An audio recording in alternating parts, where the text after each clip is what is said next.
नमस्कार। Sports can के आज के संस्करण के साथ मैं प्रशांत कुमार आप सभी श्रोताओं का अभिनंदन करता हूं। हम लेकर आए हैं स्पोर्ट्स कैन का ये नया रंग, जिसमें है खिलाड़ियों का जोश, खेल का रोमांच और जीत की उमंग। साथ ही होंगी खेल जगत की बड़ी खबरें, शानदार प्रदर्शन और हर मुकाबले की खास बात आपके अपने प्रोग्राम स्पोर्ट्स कैन के साथ। तो शुरू करते हैं एक नए अंदाज में इस प्रोग्राम का ये सफर। लेकिन सबसे पहले एक नजर स्पोर्ट्स हेडलाइंस पर। प्रधानमंत्री नरेंद्र मोदी ने राष्ट्रमंडल खेल 2026 के पदक विजेताओं से मुलाकात की। पदक विजेताओं ने प्रधानमंत्री से अपने अनुभव साझा किए। भारत ने 3 पदकों के साथ किया वर्ल्ड एथलेटिक्स अंडर 20 चैंपियनशिप का समापन। मोहन बागान सीआईएसएफ को हराकर डुरंड कप के क्वार्टर फाइनल में पहुंचा। बोधना, शिवानंदन और श्रेयस रॉयल ने ऐतिहासिक प्रदर्शन करते हुए ब्रिटिश शतरंज चैंपियनशिप का खिताब जीता। और एफआईएसयू विश्वविद्यालय स्क्वॉश चैंपियनशिप में भारत ने 3 पदक जीते। कार्यक्रम की शुरुआत करते हैं राष्ट्रमंडल खेल विजेताओं से, जहां प्रधानमंत्री नरेंद्र मोदी ने कल नई दिल्ली स्थित अपने आवास पर राष्ट्रमंडल खेल 2026 के पदक विजेताओं से मुलाकात की। पदक विजेताओं ने प्रधानमंत्री के साथ खेलों से जुड़े अपने अनुभव साझा किए। इस दौरान प्रधानमंत्री ने कहा कि जो लोग खेलों से जुड़ते हैं वे जीवन में आगे बढ़ते हैं। उन्होंने देशवासियों से भारत के खिलाड़ियों का हमेशा उत्साह बढ़ाने की अपील की। जो खेलेगा वो खिलेगा। Always cheer for Bharat. Bharat माता की जय। भारत माता की जय। भारत माता की जय। मोदी ने कहा कि सम्मान केवल रिबन काटने से नहीं मिलता, बल्कि एक महत्वाकांक्षी खिलाड़ी के मन में जोश भरने से मिलता है। उन्होंने खिलाड़ियों को खेलो इंडिया की प्रतिष्ठा बढ़ाने के लिए प्रोत्साहित किया।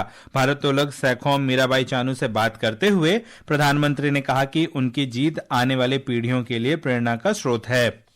इतने आंसू टपक रहे थे, मुझे लगता है कि आंसू के हर बूंद से जैसे गोल्ड मेडल टपक रहा। मैं बहुत ज्यादा खुशी थी, इमोशनल भी थे उसी दिन, खुशी ज्यादा था। और मैं इसलिए रोई थी कि मेरे पेरिस ओलंपिक में मेरे 1 केजी में मेडल रह गई थी। और एक प्लेयर्स की लाइफ में क्या क्या हमको फेस करना पड़ता है, तो ये 4 साल के अंदर में कितना क्या क्या कुछ मैंने फेस किया था। हर टाइम इंजुरी ही चल रहे थे और फैमिली प्रॉब्लम वो सब हो रहा था। तो बहुत मुश्किल से मैं ये 4 साल फेस किया था। तो वो सब जब पोडियम में जब मैं खड़ी थी सर, और हमारी जो फ्लैग ऊपर जाते हैं और हमारे नेशनल एंथम जब बजते हैं, तो सर हम रुक नहीं सकते सर, अपना आप आंसू निकलते हैं। वो बहुत बहुत बढ़िया।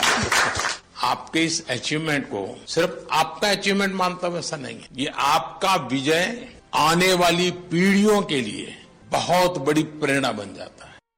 प्रधानमंत्री ने लवलीना बोरगोहेन की एकाग्रता की भी सराहना की।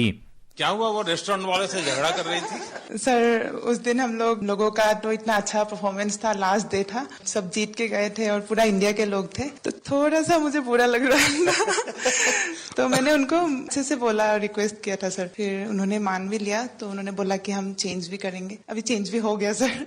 नहीं, लेकिन ये इस विजय की परिस्थिति, एक खुशी, आनंद अपने साथियों के साथ और गेम पूरे हो चुके हैं, तो हंसी मजाक मस्ती का मूड, ऐसे समय उस मैप पर नजर जाना और उसको रजिस्टर करना, और तुरंत सिर्फ मेडल लेते समय देश खड़ा हो जाता है, ऐसा नहीं, भीतर से देश का भाव। मैं सच बताता हूँ, ये वीडियो सामान्य नहीं है, लंबे समय तक लोगों को याद रहे। जादूमणि सिंह ने करगिल दिवस से जुड़े अपने अनुभव प्रधानमंत्री से साझा किए।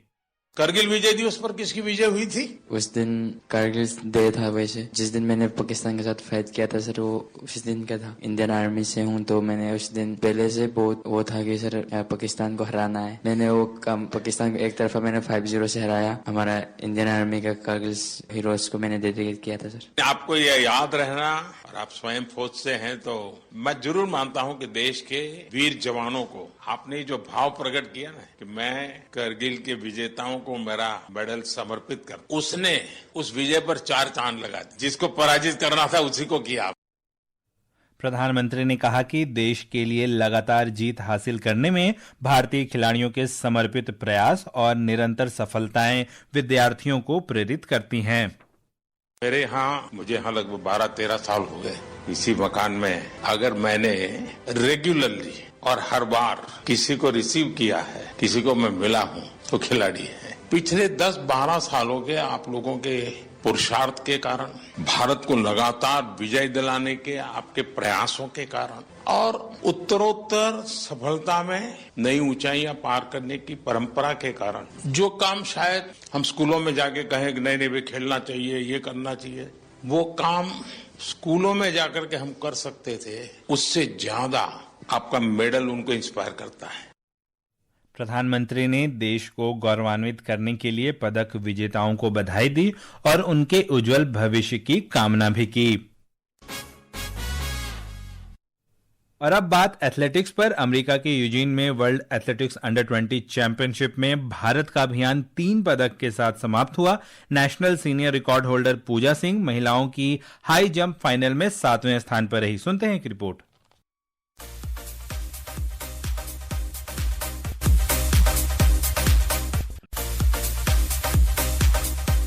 19 वर्षीय पूजा इस साल की शुरुआत में 1.93 मीटर का नेशनल सीनियर रिकॉर्ड बनाने के बाद इस प्रतियोगिता में एक मजबूत दावेदार के तौर पर उतरी थी। हालांकि फाइनल में वो केवल 1.84 मीटर ही पार कर सकी। इसके बाद वो 1.87 मीटर की ऊंचाई पार करने की तीनों कोशिशों में नाकाम रही और प्रतियोगिता से बाहर हो गई। ऑस्ट्रेलिया की इजोबेल लुइसन रो ने 1.92 मीटर की ऊंचाई पार करके स्वर्ण पदक जीता। हंगरी की लिलियाना बाटोरी ने रजत और स्पेन की इताना अलोंसो ने कांस्य पदक अपने नाम किया। इस वर्ष पूजा ने मई में एशियन अंडर 20 एथलेटिक्स चैंपियनशिप में 1.93 मीटर का रिकॉर्ड बनाते हुए स्वर्ण पदक जीता था। वो सीनियर एशियन एथलेटिक्स चैंपियनशिप की मौजूदा चैंपियन भी हैं। भारत की महिलाओं की 4x400 मीटर रिले टीम को चुनौतियों का सामना करना पड़ा और वो फाइनल में आखिरी स्थान पर रही।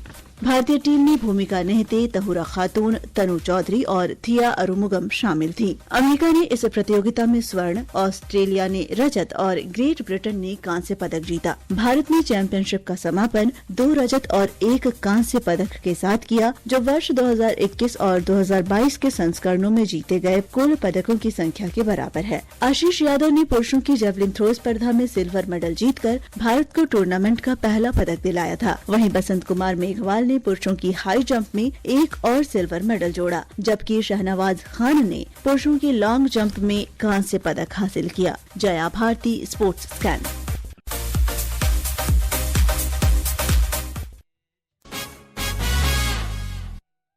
चलते हैं हॉकी के मैदान की ओर। FIH हॉकी पुरुष और महिला विश्व कप प्रतियोगिता 15 से 30 अगस्त के बीच बेल्जियम और नीदरलैंड्स में आयोजित की जाएगी। विश्व कप से पहले इसकी संरचना में बदलाव किए गए हैं। एक रिपोर्ट।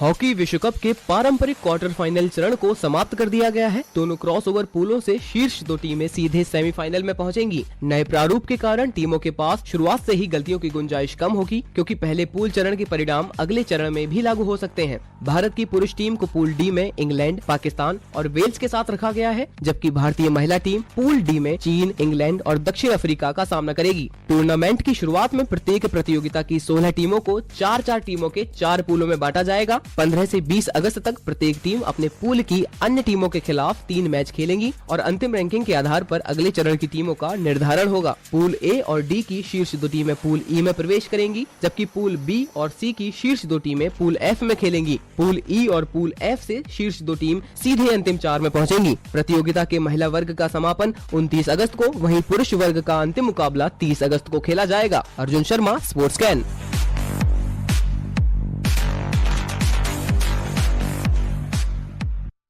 और अब बात स्क्वॉश पर। मुंबई में खेले गए FISU विश्वविद्यालय स्क्वॉश चैंपियनशिप में भारत ने 3 पदक जीते। व्यक्तिगत पुरुष वर्ग में पहली बार भारत ने स्वर्ण, मिक्स टीम चैंपियनशिप में रजत और व्यक्तिगत पुरुष वर्ग में कांस्य पदक जीते। सुनते हैं मुंबई से हमारे संवाददाता की ये रिपोर्ट।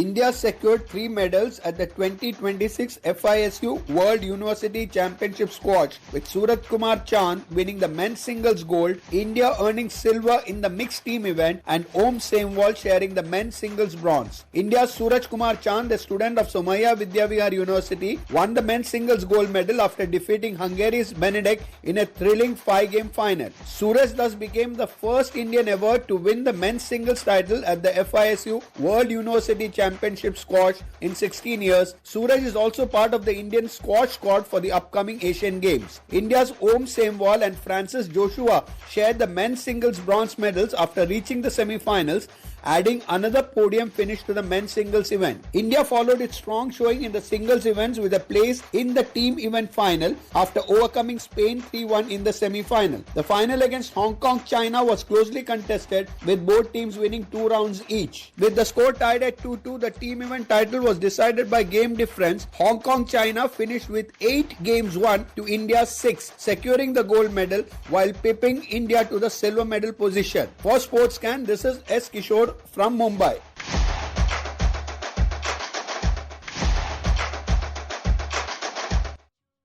स्वर्ण पदक विजेता सूरज कुमार चांद ने जीत के बाद अपने अनुभव साझा किए। Really happy after winning this tournament and becoming the first Indian to win this. काफ़ी अच्छा लगा मुझे ये टूर्नामेंट खेल के। लास्ट टाइम हमें ब्रोंज मिला था टीम इवेंट में और मुझे पर्सनली ब्रोंज मिला था इंडिविजुअल्स में। तो इस बार गोल्ड जीत के और सिल्वर जीत के काफ़ी अच्छा लग रहा है एंड मैं काफ़ी हैप्पी हूँ अपने रिजल्ट से। चलते हैं फुटबॉल के मैदान की ओर। डूरंड कप फुटबॉल में मोहन बागान सुपर जायंट्स ने शानदार प्रदर्शन जारी रखते हुए आज सीआईएसएफ प्रोटेक्टर्स को 6-0 से हराकर क्वार्टर फाइनल में प्रवेश कर लिया। सुनते हैं नेहा की ये रिपोर्ट। मोहन बागान ने प्रतियोगिता के क्वार्टर फाइनल में जगह बना ली है। इस जीत के नायक साहिल अब्दुल समद रहे, जिन्होंने पहले हाफ में ही हैट्रिक जमाई। उन्होंने 17वें, 19वें और 37वें मिनट में गोल किए। उनके अलावा मनवीर सिंह ने 24वें, जेमी मैकलारेन ने 68वें और टेकचाम अभिषेक सिंह ने 73वें मिनट में गोल दागे। इससे पहले कल हुए ग्रुप डी के अपने आखिरी मैच में TRAU FC ने इंडियन नेवी को 2-1 से हराया। इस मैच में अफरीदी बुयामायूम ने शानदार प्रदर्शन करते हुए 2 गोल किए। बुयामायूम ने 16वें मिनट में एक शानदार कर्लिंग शॉट के साथ खाता खोला, लेकिन खेल फिर से शुरू होने के ठीक 16 सेकंड बाद खुला कपम जहीर खान ने गोल कर मुकाबले को बराबर कर दिया। इसके बाद बुयामायूम ने 60वें मिनट में TRAU को फिर से बढ़त दिलाई और अपनी बढ़त बनाए रखी। इंडियन नेवी ने गेंद पर ज्यादा कब्जा रखा और 26 बार गोल करने की कोशिश की, जिसमें से 15 शॉट टारगेट पर थे, लेकिन TRAU के डिफेंस और गोलकीपर ताजुद्दीन ने उन्हें बार बार रोका। वहीं TRAU ने सिर्फ 8 शॉट लिए और 2 गोल भी दागे। इस नतीजे के साथ TRAU 3 मुकाबले में 4 अंकों के साथ ग्रुप डी में दूसरे स्थान पर रही, जबकि इंडियन नेवी ने 3 अंकों के साथ अपना अभियान समाप्त किया। कोई भी टीम क्वार्टर फाइनल में नहीं पहुंच सकी। पहली बार खेल रही FC रैंगडाई ग्रुप में शीर्ष पर रही और अंतिम 8 में जगह बनाई। इंडियन नेवी के लगातार अटैक के बावजूद वे बराबरी का दूसरा गोल नहीं कर सके और TRAU ने कड़े मुकाबले के बाद जीत हासिल की। इस जीत के साथ TRAU का डूरंड कप अभियान समाप्त हुआ। लंबे समय तक सेलर्स के दबदबे वाले इस मैच में बुयामायूम की फिनिशिंग और ताजुद्दीन की गोलकीपिंग ने आखिरकार निर्णायक भूमिका निभाई। नेहा गोस्वामी, स्पोर्ट्सकैन।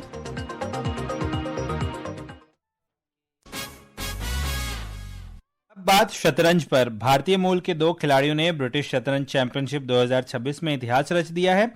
11 वर्षीय बोधना शिवानंदन और 17 वर्षीय श्रेयस रॉयल ने कल ब्रिटिश शतरंज चैंपियनशिप का खिताब जीता। बोधना ब्रिटेन की अब तक की सबसे कम उम्र की महिला शतरंज चैंपियनशिप का खिताब जीतकर महिला सिंगल्स में उन्होंने जगह बनाई थी। उन्हें उधर फाइनल में उन्होंने आयरलैंड की 14 वर्षीय त्रिशा कनेमाराला को रोमांचक रैपिड प्लेऑफ में हराया।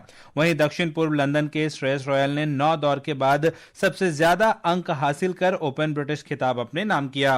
उन्होंने इंग्लैंड के अनुभवी ग्रैंड मास्टर्स को आधे अंक से पीछे छोड़ा। यह उनका पहला ब्रिटिश खिताब भी है। और श्रोताओं, समय हो रहा है आपसे विदा लेने का। कल स्पोर्ट्स कैन में इसी समय आपसे फिर मुलाकात होगी। खेल जगत की हर खबर के साथ आपको यह कार्यक्रम कैसा लगा, इस पर आप अपनी राय और सुझाव स्पोर्ट्स कैन की ईमेल sportscan.air@gmail.com पर हमें भेज सकते हैं। तब तक के लिए मुझे और स्पोर्ट्स कैन की टीम को अनुमति दीजिए। नमस्कार।